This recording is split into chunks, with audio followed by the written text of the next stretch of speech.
Wow, this is going to be a good one.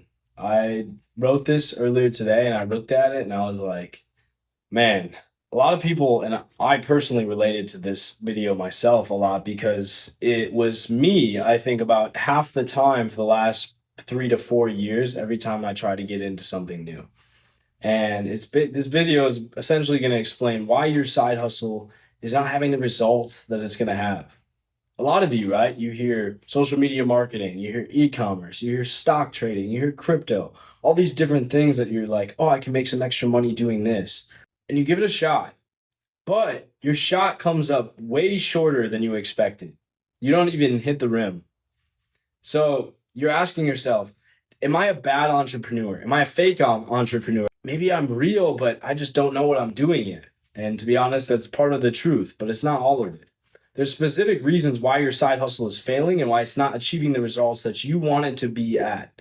If you make a few fixes that I'm going to guide you through here, I guarantee you're going to start seeing some better results. I want you to actually take notes, write a couple things down here, pause the video if you have to. I would get out my tried and true method here of just sticky notes. I like to just write something on a sticky note and I stick it right on the monitor. And at the end of the video, I pull them all off. I look at them and I say, damn, I need to implement these things into my schedule or at least start checking for them. We're going to go through here. I want you guys to comment anything you are unsure about, and I will respond to you because I try to be active here. And we're going to get as much information jammed in here in probably 20 minutes or less as we can. Let's start. First, most people fail to predict the right problems. They're thinking like sergeants and not like generals. And I'm military, so I like to use this, right? I'm going to even show you here the military pay grade chart and how it works. There's two levels, right? If you don't and you're not familiar with the military, if you join out of high school, you don't have the college degree, or you just want to get started in the military, you're going to start as the bottom enlisted level, right? People that don't have degrees, they're doing the day-to-day grunt work tasks, very respectable work. What they're doing is building experience in that career field where they can become experts of their craft. It's like the equivalent of, working after high school, right? People that go to college aren't going to have that technical experience of the job, and you will, but you can also leverage that experience later on. And that's kind of a big reason why they're unsure of if college nowadays is even worth it or not, because technical experience seems to be king and it always will be. And you want a lot of sergeants in your business. You just don't want to be the sergeant, right? You want to be the general. You want to be thinking strategically. And your plan is to have a bunch of sergeants doing your tasks and being experts at their craft and optimizing everything for you so you can look at the bigger picture thing and actually have that freedom at the end of the day to sit back and have your time not be taken up by running the day-to-day show. And so you want to do something that what I call is playing chess with the industry. How do you play chess with an industry? Well, imagine you're sitting across from one of your biggest competitors in the field. They have their business, right? They have their website, they have their marketing campaigns, they have their product itself, they have their email list. All these things are little pawns on a chessboard. And they can move these different things around and spend more focus developing different pieces on the board. But at the end of the day, if you're good enough at chess, you can look and see 2 or 3 moves ahead what they're going to be doing and counter those moves before they even happen. And eventually, as you get more experience and you learn more with business, you're going to understand how to optimize your gameplay and beat out the competition. That takes up time a lot of times, but there's hacks to that, which we'll go over at the end of the video. And so you want to predict the larger moves of the industry as a whole and the macro level things too, right? The economy and how the economy moves. Like if we're in a recession type period right now, then people are going to be spending less money. They're going to be saving less money. People need more margins on their business, and you can play off those things to actually build better success. And then finally, technicals matter, but not as much as you think, right? These are more for the sergeants to handle. People that are master at Photoshop or handling Instagram ad campaigns. Let these people do the work. Let them be the experts, and you can simply get reports from them and track, are they actually the things that are important, right? Views versus clicks. Are the clicks going up over time if we change our content? Is this person getting better at finding content that is getting us more clicks per video? Things like that. These are all things you can optimize by looking at data and being a good analyzer, but you don't actually have to do the work. Find the people that are good at those. And again, I would only recommend starting to add sergeant level people to your business when you're doing about $1,000 to $5,000 a month in business. or you feel like you have enough excess cash at the start to know what you're doing. But I would always recommend doing it all by yourself first so you can understand the individual roles and you can actually do that quality control. How do you avoid this, right? How do you avoid, not spending all your time in the field and being in the trenches to run your business? Well, first, use common sense. I understand second and third degree problems. It's a reason that I've been able to do as well as I've done in the businesses I've had. And I'm thinking 2 or 3 moves ahead on the chessboard of my competition. So, right, if you're selling winter jackets and it's July, you probably want to start increasing your stock. But, if it's February and all your competition is having their discount deals for the springtime in March and April, you might want to do your deals in February so you can actually capitalize on all that volume, take traffic away from the people that thought they were going to buy their coats later, and you can spend March and April just restocking and getting things ready for the next season of summer. So you need to understand that each industry is going to have different ways and different problems to solve. And another thing you want to do with this is understand that when you're looking at your industry as a whole, most people say, I want to get into sales because I like selling things. Okay, but if you're going to build a business doing sales, you have bigger things and second or third degree level orders to solve than just being able to sell something on the phone, right? Because beyond sales, if you have 50 employees, now you have to manage 50 people and make sure they're trained to be able to sell your product and actually handle objections and get over criteria that you need to know to figure out your customer. And because you have 50 employees, you need someone to train them to handle complaints, to make sure that they're going to the, required amounts of information, seminars and things like that they need to be experts of their craft. And that comes down to like human resources and handling that type of stuff and hiring people to manage those resources as well. So you can't just say, I want to get into marketing because I like, helping people sell things. That's a good reason to start. But before you actually jump into whatever niche you're in, understand what those other things are. I'm going to give you another example here with content creation, right? Like this video that I'm making. I like making videos. I like, putting myself in a movie and I like teaching things to people. But I also didn't understand when I started that there's a lot of work into editing videos, throwing graphics up on the screen. And every time you do so, you have to think about what graphic do you want? Where are you going to find that? Is there a trademark on this? Can you use it? Is this music okay? Is the lighting good? Is the sound good? All things that you don't think about when you just say you want to make YouTube videos. And when you're not aware of second or third order things, then those things, when they come up, disqualify you from the idea because you were never ready in the first place. And then again, like I might understand video production, but when I have the video made, what actually goes into, looking at frame by frame analysis? How do I clean up, bad audio, things like that? And I need experts and sergeants to handle those things for me as well.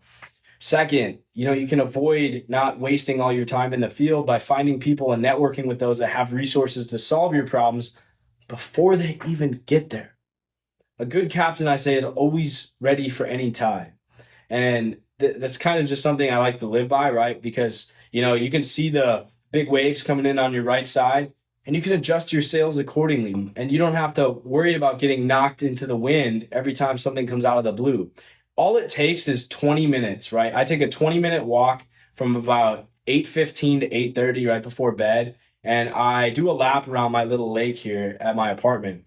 And I think about any major item that I have to solve in the next day. What are the major ways it could go good and bad? And what people and resources do I actually need to make that happen? If you can start thinking about these problems now, before you dive deeper into actually operating your business, when these things come up, you're not even going to sweat. And you're going to do way better than the people that are rushing.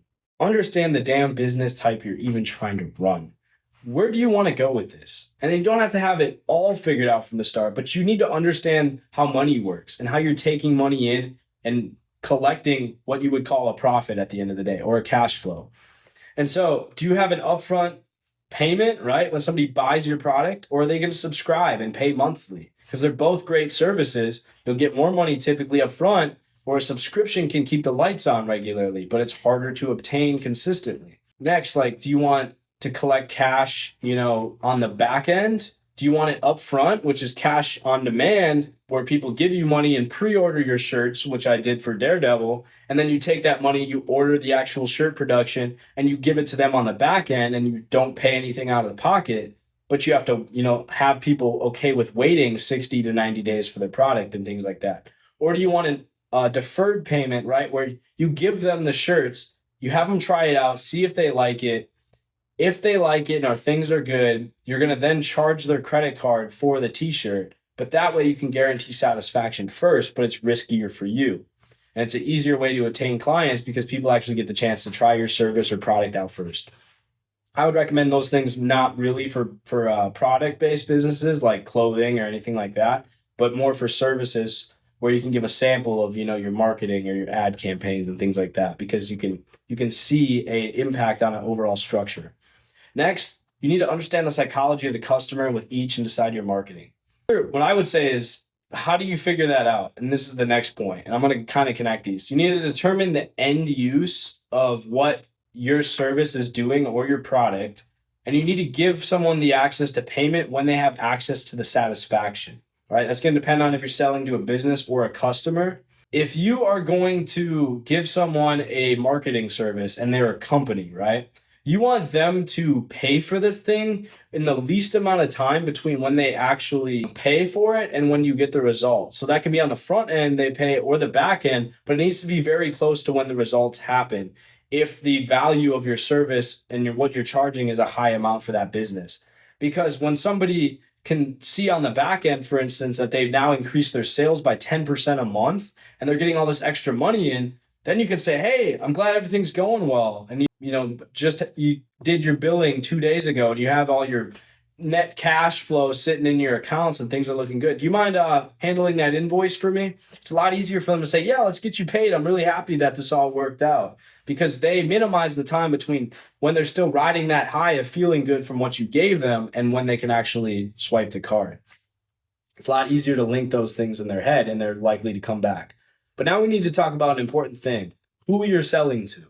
Is business to business or business to customer better? That's what B2B or B2C mean if you're not familiar with this. I'm not going to go through all of these. I'm just going to make it short and snappy, but we're going to talk about the big differences, right? So business to business, you're talking longer cycles. So you need to invest more money to handle a business's marketing or its, customer relations or its customer support or whatever you're doing. It's ad graphics, things like that. It's going to take longer to actually get paid. A lot of times businesses do what's called net 30. So I have that for my business where you basically are swiping a credit card. You have 30 days to pay your bills. You're not going to pay it all up front. But if you're doing a service for a business, you might invoice them and they might not have to pay it for up to a month after you actually start the service. And that's more for business credit building and purposes like that, and how businesses handle their accounting is set up in that way. If you need the money up front to make it happen, then you probably don't want to start by doing your work with businesses. Build up a business credit first, be able to do your work on your own credit, and then handle that stuff later. I would always start with business to customer. We're going to get into this a little bit more later, but in general, business to customer, you just worry on fast satisfaction. And it also gives you the opportunity to understand human psychology and how people make decisions, because if you're working with a company or doing business to business, the company you're working for is probably selling to people or working with people. It all comes back to humans and how humans operate. So if you learn how to sell a product or service to a person, you are going to get really good at understanding, okay, when somebody adds this to a cart, like I understood with my clothing brand, what else can I offer to sell them when they're in the mood to spend money so I can actually make a few extra bucks? Or when they're on the product page, what things do I need to put on there to give them a sense of urgency, like discounts or limited time offers where they actually decide to check out? So you want to target your main approach to business to customer more emotional and like fast deal. And like you need to make a decision now, because people that are individual customers are buying commodity items like to act on impulse for a lot of these things, as long as they have excess money to spend. But if you give them options too, right, and are flexible with how you take payment, then people are a lot more willing to act on impulse because their finances don't have to be in order first. With businesses, it's a lot more logical than emotional, and they're looking at performance and indicators and net return on their investment, how much you're actually going to be increasing their productivity as a business if they use your service that you're offering them. So a lot of times comes more down to numbers, and you have to be better at negotiating numbers and showing case studies that can verify your results before you can obtain these clients. But once you do, you're not marketing to the ocean. You're marketing to a few select people that are going to be paying your bills probably for a lifetime, as long as you're doing the work you say adequately. So, my opinion, I would always use business to customer if you're starting out. You don't rely on a high amount of funds to get started. Really, and generally, I would typically do a service-based product first because you're not investing a lot of money other than the skills that you already have. And if you think you don't have any skills, you're wrong. Anybody can read something, right? You can always help a YouTuber like me type captions on the screen that read and sound correct, right? And that's something that just takes time and basic knowledge of English to complete. There's always something that you can do for someone without actually requiring a lot of money. You just have to be able to network. And you don't have to, again, be an expert in the industry to start out with business to customer. You just have to build a good enough relationship with someone for them to trust you. And that's a lot easier because they're not looking at logic and facts as much as a business would be. And when you work with individual people, you start getting good, regardless, at understanding how people make decisions about how they purchase things. Once you know that and how people negotiate with themselves in their minds, you become really good at persuading them to make the decisions that align with your goals. For instance, checking out and completing their purchase. And then you understand how to apply those skills to a business on the back end. But again, for Daredevil, my clothing brand, for instance, I started out with brand partnerships. Eventually, when my transition, and we started originally with affiliate marketing, right? So we'd have people, right, that came to me that were doing a business to customer type thing, right? They had their own influencer pages. They were selling things on their stories. They had their Instagram page all decked out and stuff like that. And these people were making a bit of money. But then when we partnered with them as a business, they were getting a sort of experience of business to business, where now my influencer business is now partnering with Daredevil, the clothing business, and I get to make money every time Daredevil sells something, right? So we have a partnership, but I understand how to already sell things to my followers, where I can then work with a brand like Daredevil and they can give me payments and help make me money in a larger amount because I already have the skill of selling to people. So here's what you can do, right? And this is in the context of you don't know how to take your side hustle and actually scale it into a full-time business. First, you got to look at the damn thing. I mean, you have to seriously sit down in front of your Shopify page or your Wix website. And you have to look at the hard data and see, where am I failing and where am I doing good? And a lot of times, the good indicators of this is, do you have a good habit of checking your bank account? I sit down every morning, look at my tax write-offs. If I have any new write-offs to add. I look at my financial spreadsheet of my overall budgets and my financial goals to make sure I'm still on track. And then I check all my bank accounts to make sure I didn't get robbed overnight and I still have the money, or I didn't get charged a weird subscription. If you have a good pulse on your financial health, then a lot of times it'll be easier to transition that to business because you're comfortable looking at things that you don't want to see. But if you are solving that problem, right, and you're used to getting a pulse on your financial health, your physical health, your mental health, it's going to be really easy to look at the nitty gritty and ugly of your business and say, our ROI sucks. Nobody's adding our product to their cart. Nobody's getting in touch with our sales team. Why is that? And you actually stop pretending these problems don't exist and you start taking action. I would say the biggest thing, if I can give you a big takeaway from this video, you need to understand that ignoring a problem doesn't make it go away. And you've heard that, it's cliche so many times. But in this context, if you have a business, the biggest reason it's not going to succeed is because you're not giving it attention the right way it deserves. And if you have an LLC, then you're literally setting up another physical entity as if you gave birth to a child and that child is your business. This thing lives, breathes, and operates on its own. And it's not going to do that unless you nurture it and give it attention at first for it to gain the skills to run on its own, just as if a physical human being was existing and doing the business for you. And that's where the passive income is. Because when you raise your child, aka this business, the right way, it's going to have the habits, the mindset, and the lifestyle it needs to turn around and do all the work and give you all the money in return. And so you get all the benefits of also putting any creativity from the point of development when you're getting started into its death, essentially, and it's all yours. So you need to start looking at, returns, business data, and determining where you can improve. Because when you start doing that and spending time on the boring numbers, you're going to start seeing real results and better numbers. And finally, we got to play the dollar in the head game, right? Like, you need to walk in the store, right? For instance, you see a bag of popcorn. You're like, I really want this popcorn. Let's say you're not on a diet or anything. You can just splurge.